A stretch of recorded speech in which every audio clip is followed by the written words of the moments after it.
Provo. I'm a personal trainer and nutrition specialist, and welcome to this episode of Get Healthy with Holly. Today we're going to talk about balance, and I'd like to introduce you to my friend Ellen Little, who's going to be my assistant today.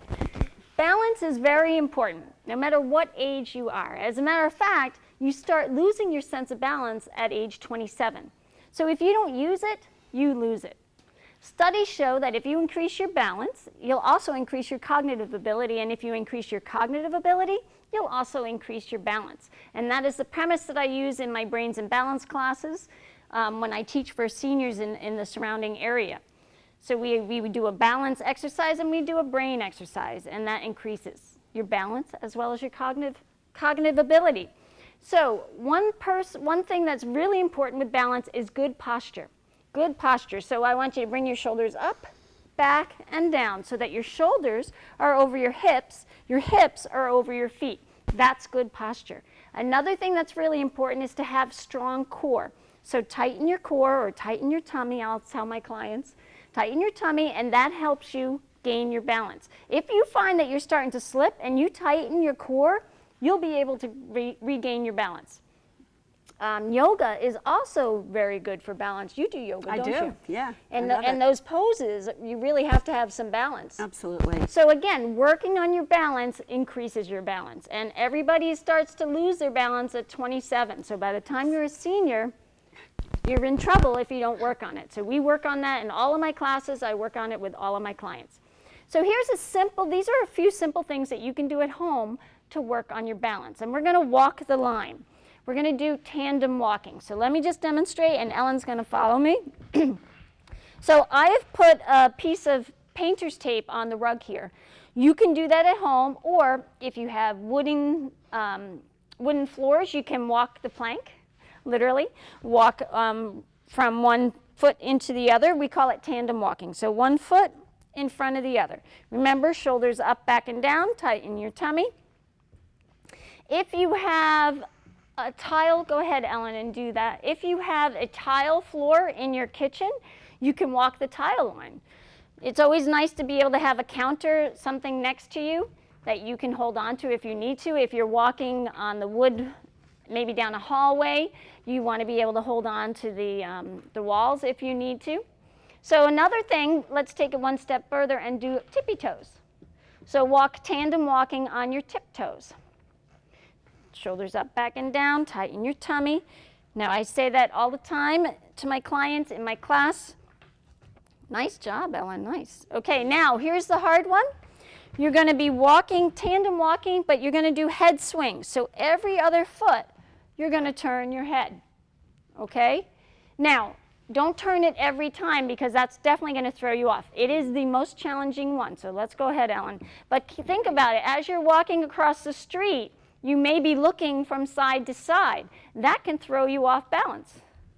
Very nice, Ellen. And I didn't practice Great job. Okay, and then let's take it one step further and walk backwards, tandem walking. Okay, because sometimes you are walking backwards. Now, again, shoulders up, back, and down. Tighten your tummy, tighten your core. People tend to do better walking backwards because their shoulders are back. Okay, Ellen, okay. Let's show us what you can do here. Right, shoulders back, tighten your core. Okay, heel to toe. There we go, nice. So these you can practice at home, in your living room, in your hallway, in your kitchen. Make sure you have something to hold on to. I was just on a roll there. I know, but I didn't want you falling off. So here's a couple other things that you can do. There are several different types of balance devices that you can get and use at home. So I'm just going to pull them forward a little bit. This is a balance pad, and that's a pretty firm balance pad. Here's another balance pad that's a little bit more squishy, I guess you can say, has a little bit more challenge to it. Okay, so Ellen, step right up on this one. How's that feel? Not bad at all. Not bad at all, but there's a little bit of balance to it. So this is what I would start my seniors with. Okay, step back. Oh, okay, sorry about Please that. don't do that. Step back and then step on, okay? All right, now how is this one? A little more give. Right. Yeah. So, and also one of the reasons I didn't want you to step over is because you could step and then the other side could flip up. There you So go. it's better to always step from the back. No, actually, somebody at that's home good. might do that. So, okay, step back. Okay. Come on over. Now this one is much more challenging. Step up. This has little combs on the bottom, right? Little. Yeah. You can do it the other way around if you want, but this sticks in the rug better. I can feel that really strengthening my Right. core. So when you tighten your core, you have better balance there. Okay, step back. And then these little dinosaur eggs, go ahead, step up on those. These are the more challenging one. Okay, I've got you. I got it. Tighten your core, shoulders up, back, and down. There we go. So you can get these items at like Dick's Sporting Goods store. You can go online and get them. You can look up. Yeah, okay. So my mother-in-law had broken her ankle, and I gave her a pad, one of these, to stand on once she healed, when she was doing dishes at the sink, so that she was working on her balance the whole time. Not sure if she did it. Sylvia, you can let me know. Okay, so these are the different balance devices that you can use at home to help with your balance. Okay, now let's move these out of the way. And let's talk about an exercise that you can do at home to see where you are with your balance. I was reading a book called Age-Defying Fitness by Marilyn Moffat and Carol Lewis, and they define balance as the ability of your body to maintain equilibrium when you stand, walk, or perform any other daily activity. So here's a test that you can do to kind of see where your balance is in relation to the norms for your age range. So you want to have a chair or a counter next to you. Here, Ellen, stand right here. You can grab hold of it if you need to. Okay, and what you're going to do is shoulders up, back, and down. Tighten your core. You want to make sure you have flat shoes on when you're doing this. You're going to cross your arms across your chest. You're going to raise one leg. And I'm going to count. And you're going to close your eyes, and I'm going to count. Close your eyes. 1, 2, 3, 4. Okay, so at 4, as soon as you turn, you tilt 45 degrees or more, or you put your foot down, that's when you stop counting. Don't worry, we're going to do the other leg too. Okay. Because you always have one stronger side, one side that you have better balance on. Okay, you can put them close to your body. Okay. Okay, now lift the other leg. Close your eyes. 1, 2, 3, 4. Okay, good. 4 is my Okay, number. 4. 4 is your number. All right, but that's okay. So let's show this slide that talks about what the performance norms are for various ages. So you can see on this slide that for people 20 to 49 years old, you should be able to hold that foot up with your eyes closed for 24 to 28 seconds. If you're 50 to 59, you should be able to hold it for 21 seconds. 60 to 69, you should be able to hold it for 10 seconds. 70 to 79, you should be able to hold it for 4 seconds. And anyone 80 or older, most people can't do it, except for people in my classes. Okay, so you can find this balance exercise on my website. You can go to the resource pages, click on Health and Fitness Tips, and then the name of it is Keeping Your Balance, and you can do this at home. And we're going to carry this balance theme on over into the kitchen, where we'll talk about balancing your diet. Ellen, you want to join me in the kitchen? Love to. Great. And here we are in the kitchen. Ellen is helping me again in the kitchen. Thank you, Ellen. And today we're going to carry through that balance theme and talk about a well-balanced diet. What does a well-balanced diet consist of? And why do we need a well-balanced diet? First of all, what does it consist of? A well-balanced diet is one that gives your body the nutrients it needs to function correctly. To get the proper nutrition from your diet, you should consume the majority of your daily calories from fresh fruits, fresh vegetables, whole grains, legumes, nuts, lean proteins. Why is a well-balanced diet important? It's important because your organs and tissues need proper nutrition to work effectively. And without good nutrition, your body is more prone to disease, infection, fatigue, and poor performance. As a matter of fact, children who are on a poor diet run the risk of growth and developmental problems, poor academic performance, and developing bad eating habits, which will carry through for the rest of their lives.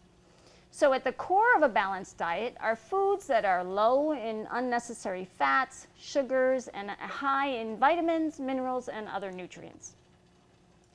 So these are the following food groups that are essential to a well-balanced diet. Fruit. Now sometimes, here we have some strawberries and blueberries today. Sometimes fruits are high in sugar. So if you are diabetic and you need to worry about your sugar content, you want to choose low sugar fruits like blueberries. Even though the sugar in these is natural, you still have to watch out for that when you're diabetic. Vegetables. Here we have some broccoli and some orange bell pepper. And with that, you want to be careful that you don't overdo it. These are a little sweeter, so you want to look at the sugar content in that as well. But with these vegetables, primarily, you want to do more of the dark leafy green vegetables because they carry the most nutrition. Whole grains. Try switching from the white breads and pastas to the whole wheat and whole grain products because they're going to give you more nutritional value than the white variety. And protein. Protein in meats and beans as a primary source of protein. Protein is a nutrient that's essential for proper muscle and brain development. So protein is really great for developing muscles. Lean, low-fat proteins such as chicken, fish, pork, beans, those are your best options. But if you don't eat meat and you're vegetarian, you can get your protein through nuts and beans. That's another good source of protein. They have other health benefits and they provide fiber as well. Another source of food for your well-balanced diet is dairy. Dairy products provide you with calcium, vitamin D, and other essential nutrients. However, it can be high in fat, and some people have a problem with digestion with dairy products, so you can choose plant-based milks, such as those from flaxseed, almonds, soy. Typically, they're fortified with calcium and other nutrients, so it makes them excellent alternatives to dairy from cows. And the last item that you want on your well-balanced diet is oils. Good oils, though, such as olive oil, to replace the fattier vegetable oils so that you don't use those. So here we have blueberries, and these blueberries are good for your eyes. We have strawberries. These are our fruits. Strawberries are high in fiber. We also have a protein, quinoa. Quinoa is a carbohydrate, but it's also high in protein. So this is a great side to have. We have broccoli. We have orange bell pepper. These are our vegetables today. And we have some pistachio nuts, which I'm going to garnish the quinoa with that later on. So what I'm going to talk about, the first recipe we're going to do is we're going to do a chicken dinner. So we're going to do a well-balanced dinner. It's also supportive. Remember I spoke about supportive eating where you combine a lean protein, a starchy carb, and a fibrous carb. You're well adversed on that, aren't you, Ellen? Love it. So I have some chicken that I started in here just for the sake of time. These are chicken tenders. I marinated them in just a low-fat Italian dressing. So these are on, and I'll just give that a little, make it a little bit warmer. All right, and we're going to steam the vegetables. So let me put the broccoli in. And we'll also steam the bell peppers. We'll mix them around a little bit, and we'll have to keep our eye on those so that they're steamed. Now, I like my steamed vegetables to be a little crunchy, so we're not going to cook them too long. I've already cooked the quinoa, and I cooked this quinoa in my rice cooker because it's so much easier. Do you have a rice cooker? I don't. I know, but my kids have all got them, so I think I need to go out and get one. Yeah, because I've never been able to make rice well. Oh. So I got a rice cooker, and it's easy. Now you just Fantastic. put the rice in, the water in, push the button, and it's done. Fantastic. Same with Makes it quinoa. easy. So, and this quinoa that we're using today This is tricolored quinoa. Love it. Yeah. So you can get just the white quinoa, you can get the red quinoa, the black quinoa, but this is a tricolored quinoa because it makes it a little bit more interesting. And it's just so high in protein, so it's really a good alternative. Okay, so I had a question about the veggies. You Okay. have the water boiling before you put those all in, right? yeah, because I'm just steaming them. And you know, I picked the broccoli and the bell pepper because I like to have color on the plate, and so beautiful. that's why I chose that. And so we'll just flip these a little bit so that they're not. Oops, I don't want them to get too brown. I did that ahead of time. So if you're getting bored with chicken, I know that I did 3 different chicken recipes 2 episodes ago, but the protein in the quinoa is a great alternative for vegetarians. So we are going to put that together. Let me give this a minute. In the meantime, let me talk about the pistachio. So with the quinoa, sometimes it's a little boring. My family thinks it's a little too boring. So I smash up with my little mallet, and I enjoy doing that, by the way, some pistachio nuts, and then I'll mix that in there. I also will, when I have fresh thyme from the garden, I'll pull that and put that in there as well, and it kind of adds a whole nother level to it. Also, it's another protein, so that if you eat just that as a vegetarian meal, you have an additional source of protein. So I think this chicken is looking pretty good. These need just another minute, but what we're going to do is we'll start plating because we're going to make this plate a well-balanced plate. And we'll start with some of the strawberries. So we'll put little strawberries over here. And then we'll put some blueberries on top. Nice and colorful. It's so appetizing looking. I know, isn't it? It makes you really want to dig into it. I love color, color on the plate. Okay, so we're gonna throw a little bit of this quinoa on here. Remember, portion control. Small plates help, right? Small plates definitely help. And then I'm just gonna throw a little bit of this pistachio on top of that. And let's do the chicken.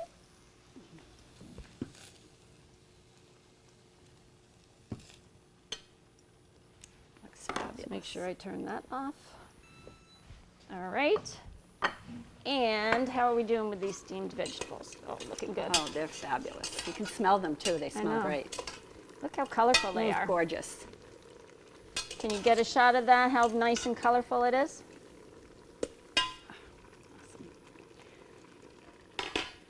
Okay. So again, these are going to be a little crunchy. So let me just move the fruit over. Whoops. A wayward blueberry.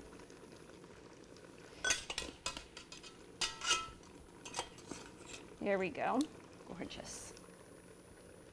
Put that there. Just a little bit more.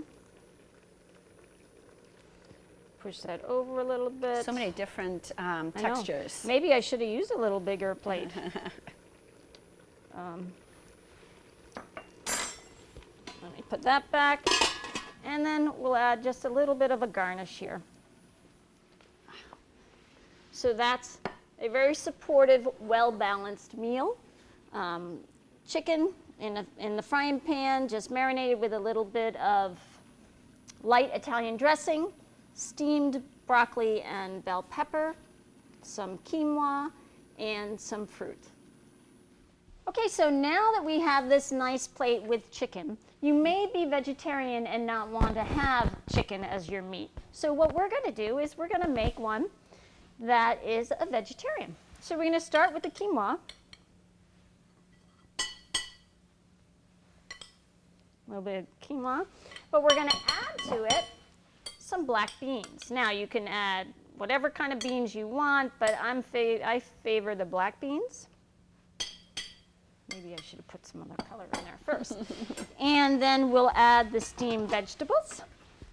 Do the black beans come in a can, Holly, or are those? So okay. what I usually get is the low sodium black beans, and then I rinse them.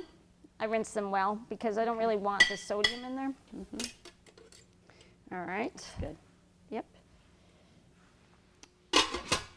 And we're also, we'll put that over here. Then we'll also add our fruit.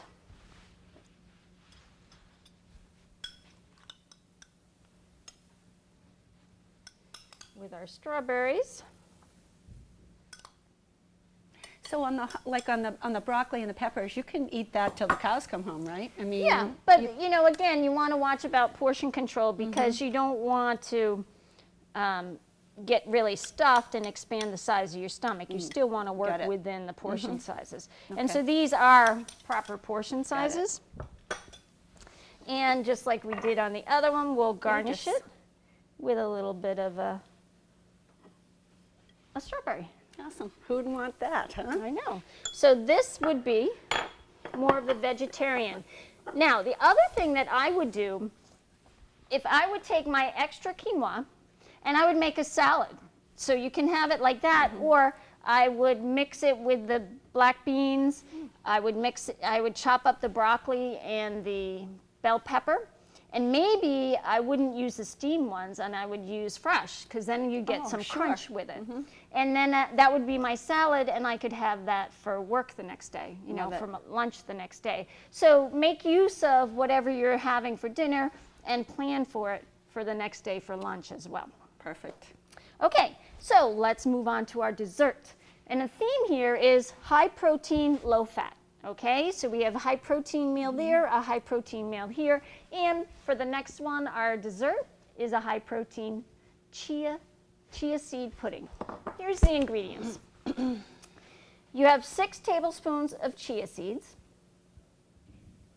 We're going to have 2 cups of almond milk.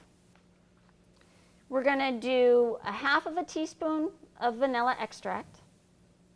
1 tablespoon, you can use maple syrup, you can use honey, you can use any kind of sweetener. I'm going to use honey to kind of keep with the paleo theme. And then I'm going to top it with a little strawberries and blueberries. How effective those strawberries and blueberries are going to be. Okay, so let's start with the chia seeds. And then we'll do our 2 cups of almond milk. Now you can do the unsweetened or the sweetened. I prefer the unsweetened because we're going to sweeten it enough. Here's one. Do you have a minute to just expound on the paleo a little bit, Well, you know, interesting you should say that because in my June episode, I have a paleo chef who is coming. But paleo just tries to keep it down to the basic whole foods, more kind of like a Mediterranean diet. And let's see, let's do this. So you know what's interesting in these chia seeds is the goal is for them to absorb all this fluid. And chia seeds can absorb up to 9 times their weight in fluid. Wow. So this recipe calls for, once we mix this in, here's our half teaspoon of vanilla. And then our tablespoon of honey. Let's get that in there. We don't want to miss out on any of this honey to sweeten it a little bit. I mean, you can skip that if you want, but it is a pudding. You do want it to be a little bit tasty. Huh? Put that there. Okay, and then we mix this up. So what you do is you mix this, you let it sit for 5 minutes, and you mix it again because you see how it's clumping? I don't know if you can see that, but it's clumping. So you don't want it to clump. this recipe, which by the way, these recipes you're going to be able to find on my website, Fitting Fitness In. There's a whole menu item for Get Healthy with Holly, and it will have the recipes up there. This recipe calls for putting it in the fridge for 1 to 2 hours. Well, after 1 to 2 hours, it's still a little watery. Okay. So you can also put it in overnight. That's what I was So the gonna longer ask. you put it in. So for me, I made a batch. Would you like to grab that from the fridge? Sure. I made a batch this morning. So it was, let's see, wow. 5, 7, 8 hours ago. Yikes. Yep. What a difference. Yeah, so that's what it looks like after 8 hours. So at 1 to 2 hours, I thought it was a little too runny for me, but some people might like it like that.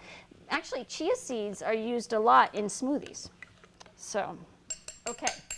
So this, do you want to me to put take that in that? the fridge? Sure. You want to, there's a cover in there you can put on Okay. top of it.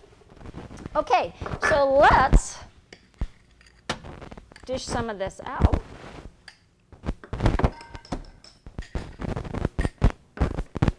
I'm so blown away because usually in a pudding or something you need something to thicken it, but the chia seeds do that themselves. You Right, don't have well- to use any kind of cornstarch or anything like Exactly, because they absorb. that.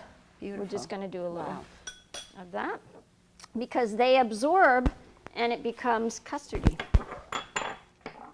Well, you know what? We're just going to sit that up like that.